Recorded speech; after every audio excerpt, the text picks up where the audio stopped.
Donald Trump's Monday is off to an awful start as breaking stories reveal that generals and admirals are mocking him behind his back. There's a doomsday scenario emerging for the Republican Party under his leadership. And in our featured story, the phrase nightmare fuel is describing the news that exposes his public self-destruction. And I have it all for you next in something I like to call Trending. I know what trending is better than anybody in the world. The news of the draft-dodging Trump getting no love or respect from our highest-ranking military leaders comes from former White House senior official David Rathkoff, who dropped the bombshell that Donald doesn't want you to hear on the Daily Beast podcast. He's decorated the Department of War, as he calls it, with pictures of him and his wife. Well, yeah, but, calling it the Department of War, that's like a little insecure, isn't it? Why are you doing that with the whole warrior ethos? I think the real telling thing is, and I've done this, talk to some generals and admirals. Well, I think see what they think of. I think he called. No, he gave a speech, and they all came out of that room and they said, "Oh my God, what are we going through here? This guy is an embarrassment to us." It was a couple weeks later that the commander of Southcom quit, or got pushed, we don't know which, because he didn't want to play these games with blowing up speedboats in order to make Pete Hegseth feel like a warrior. He and Trump and J.D. Vance, this is a bunch of insecure men. Okay, stop, because you've given us so much hopium here. You've given everybody hopium that there is a post-Trump future, and now we're sinking low again.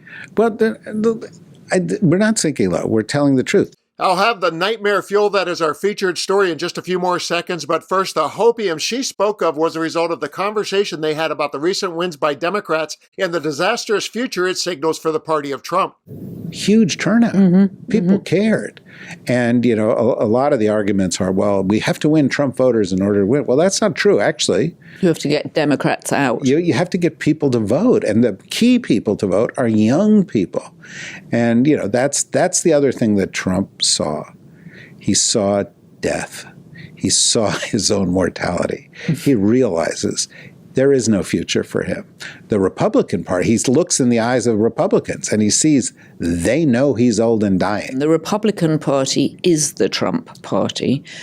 Who even begins to think about a future for the Republican Party when they've been, well, certainly his current cabinet have been, cheek by jowl with him? Well, I think they're going to regret that. I think they're tainted by that. I just think the chickens are going to come home to roost for a lot of people. The Republican Party and the people who supported Trump and the people that looked the other way, people that participated in the corruption, all these people. Well, the reason there is no post-Trump future is Trump's a bad president and he's a bad person. So that's a Democrat on a liberal show calling Trump a bad president and a bad person. At the end of the day, it only matters if the American voters agree. Enter Harry Enton of CNN to pour some nightmare fuel on the flames that are currently dancing around Trump. And because this is the public and not a pundit, it burns him. Yeah, what President Trump is trying to sell, the American folks aren't buying, and we can see it pretty simply here. Take a look here. This is consumer sentiment, the current conditions. Consumer sentiment can be the current conditions or it can be future expectations. We're looking at current conditions. And get this, according to the University of Michigan, we are dealing with the worst ever view of current conditions dating all the way back since 1951. This is record-breaking in the way you don't want to be breaking records. And get this, Kate, it is down 30%. Consumer sentiment of current conditions down 30% from January when Donald Trump took office. No bueno. That is significant and something you can't ignore. You shouldn't ignore. No, you should not. Ignore to your peril. But they do not feel good about the economy. How much are they blaming this on President Trump? Yeah, it would be one thing that President Trump could ignore it if folks weren't blaming him for it. But take a look here.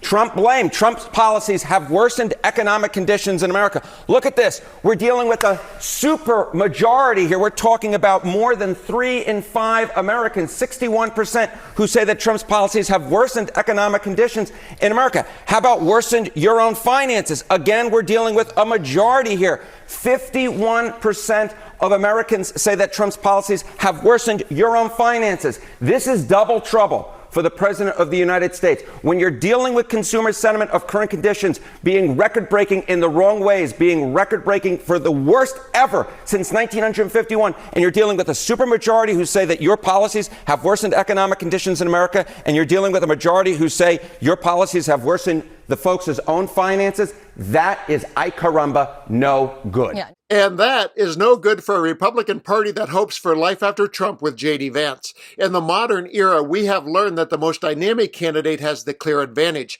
Clinton and Obama both rose from obscurity with charisma, and we saw Trump perfectly leverage his celebrity persona. Bush was the exception, but he was blessed with a name that got him to the front of the line. J.D. Vance does not come from political royalty, and he makes George W. Bush look like George Clooney by comparison.